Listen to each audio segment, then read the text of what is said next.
сантиметра, вес 63,4 килограмма. Его профессиональный рекорд 4 победы и 1 поражение. Представляющий Казахстан и Россию, не ставящий поражений, Эльдар Тарханов!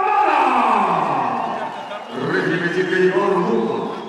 Имеет 4 победы в сложном списке. Конечно, профессионал, но поражение очень неплохо. Но давайте объективности ради дадим информацию для вас, телезрители, кто начал свою карьеру как профессионал Эльдар в 2016 году, 14 мая, Азаматовым. Была победа над Зоей, победа над Гасаном. Также была победа над Юниором Казином. Все победы были одержаны в Казахстане. Впервые на себя Эльдар Тарханов выехал из своей родной республики, из-за пределы ее, но также очень редкий поединки были.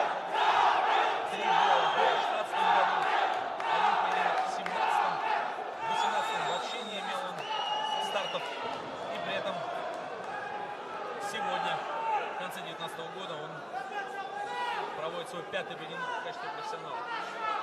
Более 2 лет он не выступал в октагоне. Кончает все свои атаки, пропускает он проход от Сангова и оказывается на канвасе. Эльдар Тарханов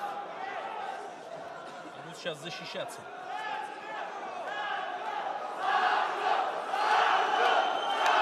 Сангов очень рулевой спортсмен. Для многих было неожиданностью. Досрочное поражение.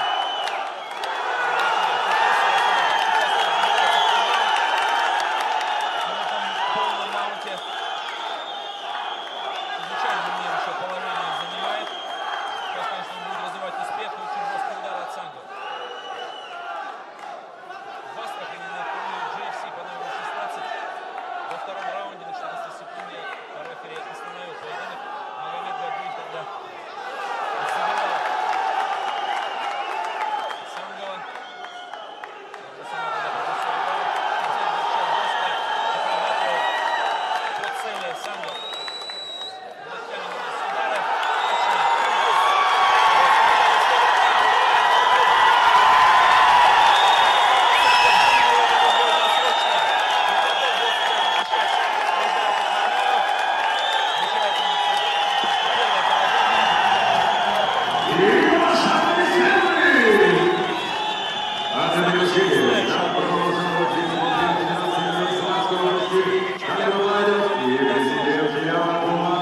Казахстан.